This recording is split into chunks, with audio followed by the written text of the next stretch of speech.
Hello दोस्तों, good morning to all of you. स्वागत है आप सभी का आपके चैनल द स्टडी टेक में।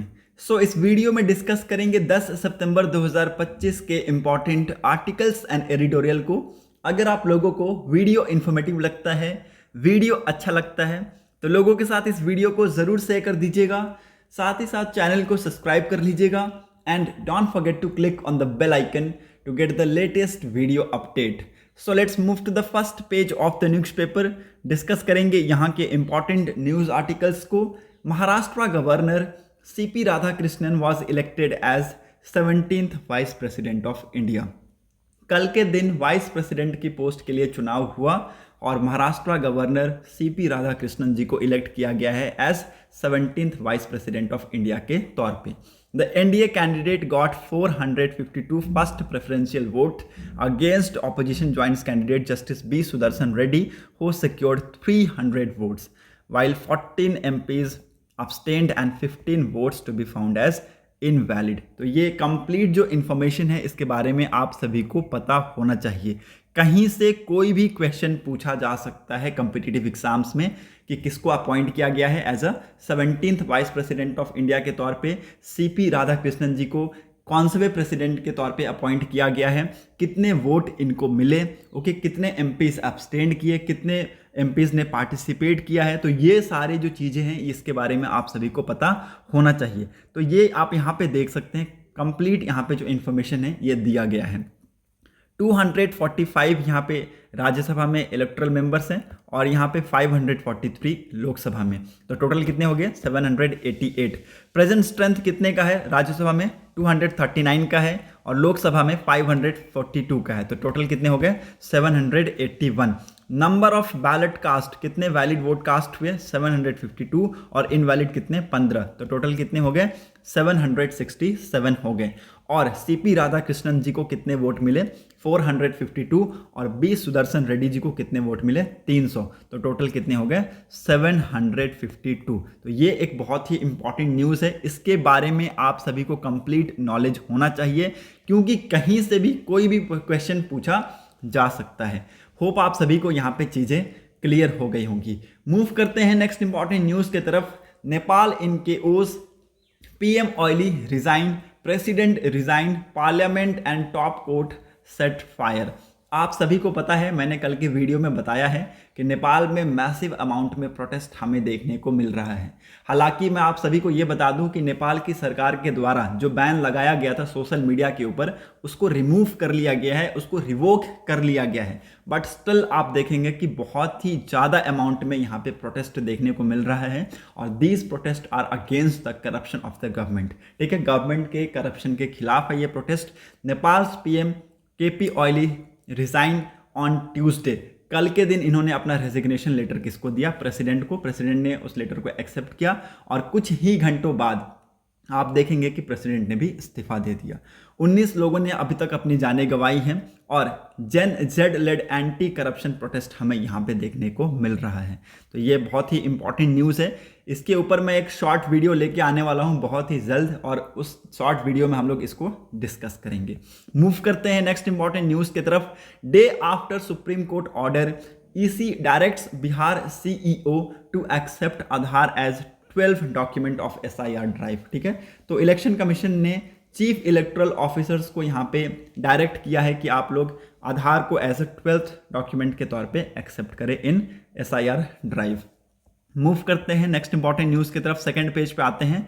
CM promises compensation relief for flood hit farmers. ठीक है, तो यहाँ पे देखिए दिल्ली के जो सीएम हैं रेखा गुप्ता जी, इन्होंने यहाँ पे प्रॉमिस किया है कि they will provide compensation to the farmers. ठीक है, फार्मर्स को ये कंपनसेशन प्रोवाइड करेंगे जो कि फ्लड से अफेक्टेड हैं। इन्होंने ऑफिशियल्स को इंस्ट्रक्ट किया है कि एक लिस्ट तैयार किया जाए जो कि यहाँ पे उन फार्मर्स के उसमें नेम्स होंगे जो कि यहाँ पे अफेक्टेड हैं। ओके, तो ये बहुत ही ज़्यादा इंपॉर्टेंट न्यूज़ है, इसके बारे में भी आप सभी को पता होना चाहिए। Addressing a high level meeting with district magistrate, sub divisional magistrate, sub registrar and revenue department officials, mister Gupta praises their commitment during the recent floods, saying team had worked day and night to ensure no citizen has to face hardship. Delhi is back on track and we will make sure every facility is given to the flood hit citizens. That's why they are on the track to prepare the list of eligible farmers who get the compensation. Moving on to the next important news, अगर आप लोगों को newspaper का PDF चाहिए तो इसी video के description box में मेरे टेलीग्राम ग्रुप का लिंक दिया हुआ है, वहां से जाके आप लोग पीडीएफ को डाउनलोड कर सकते हैं, साथ ही साथ आप लोगों को नोट्स भी मिल जाएगा। मूव करते हैं नेक्स्ट इंपॉर्टेंट न्यूज़ की तरफ। थर्ड पेज में Mamata Banerjee urge Nepal border residents to maintain peace. Okay, इन्होंने यहाँ पे कहा है कि जो भी वहाँ पे लोग हैं वो यहाँ पे पीस को मेंटेन करें, क्योंकि ये हमारा कोई भी इसमें कोई भी मैटर नहीं है, हमारा कोई भी इन्वॉल्वमेंट नहीं है। ओके, ये बहुत ही इंपॉर्टेंट है, आप सभी को ये पता होना चाहिए कि अगर दूसरे कंट्री में, मान लीजिए अगर नाइबरिंग कंट्री में कोई प्रोटेस्ट हमें देखने को मिलता है तो उसका थोड़ा बहुत जो इफेक्ट है ना वो बॉर्डर एरियाज में भी देखने को मिलते हैं। तो इन्होंने इस चीज़ को पहले ही प्रिकॉशन कर दिया है और यहाँ की जो जनता है, यहाँ के जो रेसिडेंट हैं, इनको इन्होंने कहा है कि मेंटेन करें क्या, peace. As violent protest shake Nepal, West Bengal Chief Minister Mamata Banerjee on Tuesday urged people in border areas to maintain peace and avoid getting embroiled in issues concerning the neighboring countries। ठीक है, तो जो issues उनका है वो उनका है, हमें उससे कोई भी लेना देना नहीं है, इट्स नॉट आर प्रॉब्लम कह के उन्होंने इस चीज़ को कहा है कि आप वहाँ पे पीस को मेंटेन करें। ओके, वेस्ट बंगाल लगभग 100 किलोमीटर के आसपास का जो बॉर्डर है वो शेयर करता है किससे, नेपाल से, तो ये आप सभी को पता होना चाहिए। और ये जो बॉर्डर है ये मेनली सिलीगुड़ी और कालिम्पोंग वाला जो एरिया है वहाँ से आपको देखने को मिलता है।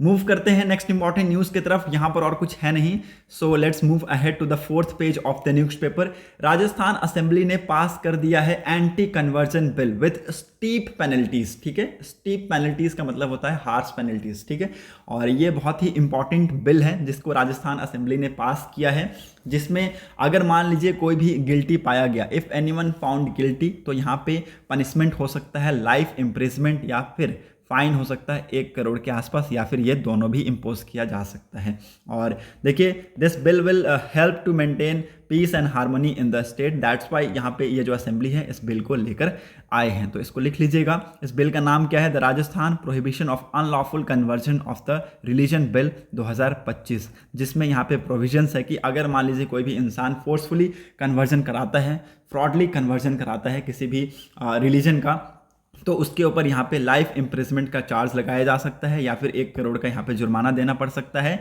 या फिर उसके जो प्रॉपर्टीज़ है उसको डैमेज किया जा सकता है, या फिर ये तीनों इंप्लीमेंट किया जा सकता है ऑन दैट इंडिविजुअल। होप आप सभी को यहाँ पे चीज़ें क्लियर हो गई होंगी। मूव करते हैं नेक्स्ट इंपॉर्टेंट न्यूज़ की तरफ। वीडियो स्किप मत कीजिएगा क्योंकि आज न्यूज़पेपर में आर्टिकल्स बहुत आए हुए हैं, आप लोगों को आज बहुत कुछ सीखने को मिलेगा।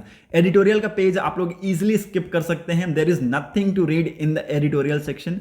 मूव करते हैं ओपिनियन पेज में, नीचे बॉटम की तरफ एक इंपॉर्टेंट न्यूज़ आया हुआ है related to China's rare earth materials. Okay, आज के डेट में अगर आप देखें तो चाइना रेयर अर्थ मटेरियल्स में बहुत ज़्यादा आगे हैं और इसकी को लेके चाइना का जो डोमिनियंस है वो बहुत ज़्यादा है। चाइना अभी आज के डेट में वर्ल्ड लार्जेस्ट प्रोड्यूसर है रेयर अर्थ मटेरियल्स का। ओके, लगभग ग्लोबल प्रोडक्शन का 60% अकाउंट करता है चाइना। क्लियर कट यहाँ पे लिखा हुआ है, इसको लिख लीजिएगा। कहीं भी कोई भी एग्जाम में आंसर राइटिंग में आपको ये बहुत ज़्यादा मदद करेगा। अगर रेयर अर्थ मटेरियल से आपसे क्वेश्चन पूछे जाते हैं तो China one of the largest producer है, जिसमें 60% प्रोडक्शन हमें चाइना के तरफ से देखने को मिलता है। ग्लोबल का 60% प्रोडक्शन हमें चाइना से देखने को मिलता है। और इसी को लेके यहाँ पे न्यूज़, पिछले महीने हमने देखा कि चाइना के जो ministry of industry and information technology है, इन्होंने क्या किया, इन्होंने यहाँ पे जो मेजर्स हैं उसको टाइटन कर दिए। किसको लेके, rare earth mining and processing को लेके, ताकि इसके ऊपर कंट्रोल किया जा सके।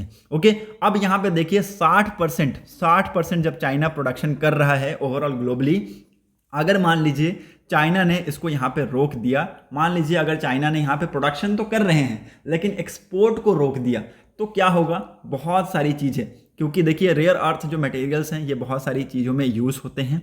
क्लीन एनर्जी टेक्नोलॉजीज़ में यूज़ होते हैं, इलेक्ट्रिक व्हीकल्स में यूज़ होते हैं, विंड टर्बाइंस में यूज़ होते हैं, बहुत सारी जगहों में इनका यूज़ किया जाता है। ये तो कुछ एग्जांपल मैंने आप सभी को बताए हैं। तो वो सारी चीज़ें क्या हो जाएंगी, स्लो डाउन हो जाएंगी।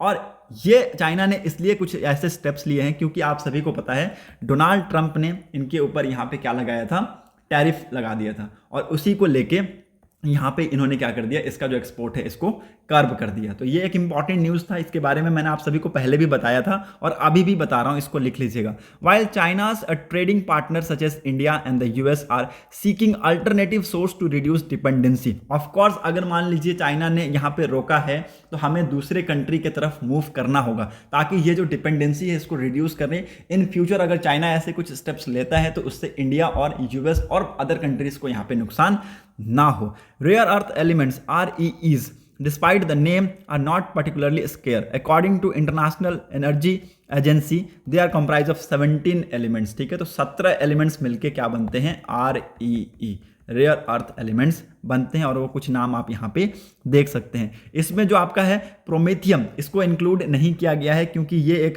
रेडियो एक्टिव एलिमेंट है, ओके, और it does not occur in measurable quantity. ठीक है, तो ये इसको इंक्लूड नहीं किया गया है इस लिस्ट के अंदर। इसके बारे में भी आप सभी को पता होना चाहिए। देखिए अब आप सभी को यहाँ पे ये पता चलेगा कि जो चार्ट 1 और चार्ट 2 को अगर आप देखें तो यहाँ पे ग्लोबल रिजर्व कितना है कंट्रीज का।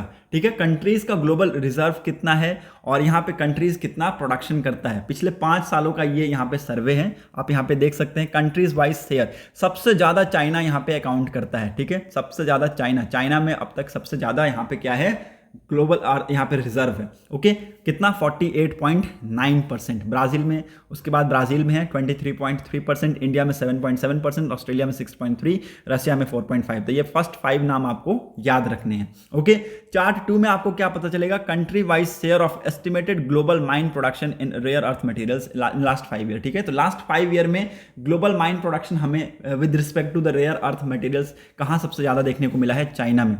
कितना, 65.8%। ठीक है, तो 65.8% के आसपास हमें रेयर अर्थ का प्रोडक्शन देखने को मिलता है चाइना में। इसलिए मैंने कहा कि 60% से ऊपर यहाँ पे ग्लोबली प्रोड्यूस करता है कौन, चाइना। यूएस में उसके बाद आपको देखने को मिलेगा 13.2%, बर्मा में 9%, ऑस्ट्रेलिया में 5.6%, थाईलैंड में 2.1%। ये पहले 5 नाम आपको याद रखना है। और इंडिया में कितना है, 0.9%, तो ये भी आपको याद रखना है। Moving on to the next important chart, that is chart 3, major exporter of rare earth figure in percentage so the share in global exports. ठीक है, तो यहाँ पे देखिए मेजर एक्सपोर्टर कौन है, सबसे ज़्यादा एक्सपोर्ट कौन करता है, चाइना करता है 28.9%, उसके बाद मलेशिया करता है 21.7%, यूएस करता है उसके बाद यहाँ पे 15.6%, उसके बाद बाकी और अदर कंट्रीज हैं जो कि बहुत छोटे छोटे अमाउंट में है। ठीक है, तो सबसे ज़्यादा कौन अकाउंट करता है, चाइना, कितना 28.9%, इसको लिख लीजिएगा। मूव करते हैं नेक्स्ट इंपॉर्टेंट चार्ट की तरफ, चार्ट 4, जिसमें आपको सेक्टर वाइज डिमांड के बारे में पता चलेगा for rare earth element under export control announce by China in April. तो इसको अनाउंस किया गया था चाइना के द्वारा अप्रैल में। ओके, इसमें आप सेक्टर वाइज डिमांड को देख सकते हैं। चार्ट 5 में क्या पता चलेगा, major importer of China's rare earth elements. ठीक है, तो यहाँ पे देखिए कौन चाइना से सबसे ज्यादा जो रेयर अर्थ मटेरियल है उसको मंगाता है। तो सबसे ज़्यादा जो मंगाता है वो कौन है, जापान है, 28.2%। आप इसको लिख सकते हैं, बहुत ही ज़्यादा इंपॉर्टेंट डाटा है ये। ओके, और उसके बाद कौन है, यूएस है 25.1%, उसके बाद कौन है, नीदरलैंड है, उसके बाद बहुत सारी अदर कंट्रीज हैं। ठीक है, तो ये 3 कंट्रीज के नाम लिख लीजिएगा, major importer of China's rare earth elements. ठीक है, moving on to the next important news, यहाँ पर और कुछ है नहीं। Let's move to the text and context page. Why was Indonesia rocked by protest? देखिए इंडोनेशिया में यहाँ पे प्रोटेस्ट हमें देखने को मिल रहा है।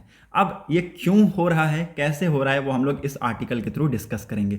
What started as a peaceful protest against parliament member of Indonesia on August 25 in Jakarta quickly turned into violent riot between civilians and the police military when on 28th of August a footage emerged of an armed vehicle of a paramilitary police running over and killing a 21-year-old delivery worker।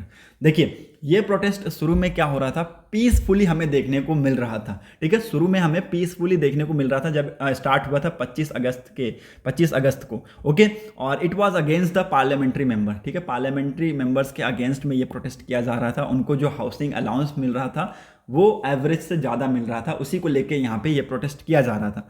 इसके अंदर पहले शुरू में आप देखेंगे कि students और labour union involve थे, बाद में आप देखेंगे कि बहुत से वर्कर्स इसके अंदर इन्वॉल्व हो गए और ये प्रोटेस्ट क्या हो गया, वायलेंट हो गया। कब, 28 अगस्त को। 25 अगस्त को ये स्टार्ट हुआ, पीसफुल चल रहा था कब तक, 28 अगस्त को। 28 अगस्त को एक इंसिडेंट हुआ जिसमें आप देखेंगे पैरामिलिट्री का जो पुलिस रनिंग व्हीकल है, ठीक है, पैरामिलिट्री का एक आर्मर्ड व्हीकल, जिसने क्या किया, 21 साल ओल्ड डिलीवरी बॉय को यहाँ पे कुचल के उसकी डेथ, मतलब उसको मार दिया। ओके, मे बी हो सकता है ये बाय मिस्टेक हुआ हो, ठीक है, बट यहाँ पे अभी कंफर्म नहीं है कि इसकी डेथ हुई कैसे, बस ये बताया जा रहा है कि वो आर्मर्ड व्हीकल इसके ऊपर से चढ़ के निकल गया और इसकी डेथ हो गई। उसके बाद से आप देखेंगे कि 28 अगस्त के बाद से ये जो प्रोटेस्ट है वो बहुत तेजी से बढ़ता जा रहा है इंडोनेशिया में। और अभी आज की डेट में जो कंडीशन है इंडोनेशिया की, आप देख सकते हैं यहाँ पे पोस्टर में कैसे यहाँ पे लोग जो हैं पोस्टर को जला रहे हैं। इनिशियल प्रोटेस्ट में आप देखेंगे स्टूडेंट्स और लेबर यूनियन इन्वॉल्व थे, बाद में यहाँ पे आप देखेंगे कि मेंबर्स भी जुड़ने लगे, ठीक है। और these protest was against the housing allowance accorded to the legislative members which is almost 50 million रुपया, लगभग $3000, 10 times the national average monthly minimum wage, ठीक है। तो ये जो यहाँ पे लेजिस्लेटिव मेंबर्स को यहाँ पे हाउसिंग अलाउंस दिया जाता है, उसके अगेंस्ट में इन्होंने ये प्रोटेस्ट रेज किया। बाद में आप देखेंगे कि 21 साल के ओल्ड अरफान की यहाँ पे डेथ हो जाती है, जो कि एक डिलीवरी वर्कर्स था, और it was run by over और killed by a police vehicle, जिसकी वजह से आप देखेंगे कि कैपिटल में जो प्रोटेस्ट है वो बहुत तेजी से इंक्रीज होता है, बहुत तेजी से बढ़ता है। Okay, how has the government responded, government ने कैसे रिस्पॉन्ड किया है। प्रेसिडेंट प्रबोवा ने यहाँ पे कहा है कि parliament had to come a concessions to reduce housing allowance, ठीक है। अब प्रोटेस्ट यहाँ पे इतना वायलेंस होता जा रहा है, तो यहाँ पे इन्होंने कहा है कि पार्लियामेंट को यहाँ पे एक कंसेशंस लेके आना होगा ताकि हाउसिंग अलाउंस को रिड्यूस किया जा सके और फॉरेन जो विजिट्स हैं फॉर द पार्लियामेंट रिप्रेजेंटेटिव को कम किया जा सके। Okay, he also ensure the investigation in the killing of mister Irfan, ठीक है। तो मिस्टर अरफान का जो किलिंग हुआ, ओके, उसमें भी इन्होंने कहा है कि इन्वेस्टिगेशन को डालेंगे और जो भी यहाँ पे रिस्पॉन्सिबल है उसको यहाँ पे सजा दिया जाएगा। However he also warn those who are मतलब कि जो भी यहाँ पे क्या कर रहे हैं, पब्लिक की प्रॉपर्टीज़ को हर्ट कर रहे हैं, प्राइवेट प्रॉपर्टीज़ को हर्ट कर रहे हैं, उसके अगेंस्ट में यहाँ पे मिलिट्री एक्शंस लिए जाएंगे, उसको अरेस्ट किया जाएगा। तो इन्होंने ऑर्डर किया है पुलिस और मिलिट्री को to take the strongest possible action against the destruction of public facilities, looting of homes and economic centres. At least 3000 से ज़्यादा लोग को यहाँ पे अरेस्ट किया गया है, डिटेन किया गया है by the police in the country. तो ये आप सभी को पता होना चाहिए। और इसमें यहाँ पे आप देखेंगे एज पर द ऑक्सफैम रिपोर्ट्स, ये रिपोर्ट आप लिख लीजिएगा, Indonesia rank 6th among countries with greatest wealth equality, ठीक है। तो वेल्थ इन इक्वालिटी में जो इंडोनेशिया है ये 6ठे नंबर पे आता है, इसके बारे में पता होना चाहिए। और ये कौन सी रिपोर्ट बताती है, ऑक्सफैम की जो रिपोर्ट है वो बताती है। यहाँ के जो 4 रिचेस्ट पीपल होंगे ना, वो मान लीजिए उनकी combined income 100 poorest citizen of the country से ज़्यादा होगा, ठीक है। तो इसको यहाँ पे लिख लेना है, आप सभी को इसके बारे में पता होना चाहिए। बस इसके अंदर और कोई भी यहाँ पे इंपॉर्टेंट न्यूज़ है नहीं। देखिए यहाँ पे बाकी जो चीज़ें हैं वो बताई गई हैं कि आगे आने वाले टाइम में ऐसा नहीं है कि ऐसे जो स्टेप्स हैं वो सरकार के द्वारा लेना सही होंगे, क्योंकि प्रोटेस्ट यहाँ पे बहुत जल्द इंक्रीज़ होता है जनता की तरफ से। और ऐसे प्रोटेस्ट हमने पहले भी देखे हैं जब यहाँ पे कंट्री ने बजट को रिलीज़ किया था, ठीक है। यहाँ पे देखिए पहले भी बताया गया है कि ये पहली बार नहीं हो रहा है। जब इन्होंने बजट अनाउंस किया था लगभग $18.8 बिलियन के आसपास का for the school free meals programme, ठीक है। तो इनके लिए कुछ इन्होंने बजट रिलीफ दिया था। बाद में आप देखेंगे कि यहाँ पे बजट में क्या हुआ, रिडक्शन हमें देखने को मिला, ठीक है। 70% के आसपास पब्लिक वर्क में रिडक्शन हमें देखने को मिला, 52% के आसपास इकोनॉमिक अफेयर में कट देखने को मिला, 40% के आसपास रिडक्शन हमें इन्वेस्टमेंट में देखने को मिला। और जिसकी वजह से क्या हुआ, वहाँ के जो लोकल्स हैं उनको टैक्स ज़्यादा देना पड़ा, ठीक है, टैक्स ज़्यादा देना पड़ा। बाद में आप देखेंगे कि मैसिव अमाउंट में जो कॉलेज स्टूडेंट्स हैं इन्होंने प्रोटेस्ट करना स्टार्ट कर दिया, बिकॉज उन्होंने कहा कि इसकी वजह से हमें हमारे जो एजुकेशन है वो ज़्यादा महंगा होता जा रहा है, ठीक है, स्कॉलरशिप्स नहीं मिल रहे हैं, ठीक है, स्कॉलरशिप्स महंगे होते जा रहे हैं, ठीक है। तो ये कंट्री में पहला प्रोटेस्ट नहीं है, इससे पहले भी आप देखेंगे फरवरी के महीने में ऐसा प्रोटेस्ट हमें देखने को मिला है। मूव करते हैं नेक्स्ट इंपॉर्टेंट न्यूज़ की तरफ। यहाँ पर कोई भी डाउट होता है please let me know in comment section. 10th page पे यहाँ पे नीचे की तरफ एक इंपॉर्टेंट न्यूज़ है, goods movement affected as Manipur Naga council impose trade embargo, ठीक है। तो मणिपुर के नागा काउंसिल ने यहाँ पे ट्रेड एम्बार्गो यहाँ पे इम्पोज किया है, जिसकी वजह से जो गुड्स की जो मूवमेंट है वो अफेक्ट होता हुआ हमें देखने को मिला है मणिपुर में। तो ये भी आप सभी को पता होना चाहिए। जो शॉप्स हैं और बिजनेसेस हैं दे वर एग्जेम्प्टेड फ्रॉम द ट्रेड बार्गोस, ठीक है। तो ट्रेड एम्बार्गोस से इनको यहाँ पे एग्जेम्प्ट किया गया है शॉप्स एंड बिजनेसेस को। Moving on to the next important news, 3 soldiers killed as avalanche hits army base camp in Siachen of Ladakh. Ladakh के सियाचिन में आप देखेंगे कि आर्मी बेस को एक एवलॉन्च ने हिट किया, जिसकी वजह से 3 सोल्जर्स ने अपनी जानें गंवाई और उसमें 2 अग्निवीर हैं। तो ये भी आप सभी को पता होना चाहिए। ये इंसिडेंट अराउंड 12,000 फीट की ऊंचाई पे हुआ है। मूव करते हैं नेक्स्ट इंपॉर्टेंट न्यूज़ की तरफ। यहाँ पर और कुछ है नहीं, so let's move to the 12th page of the newspaper.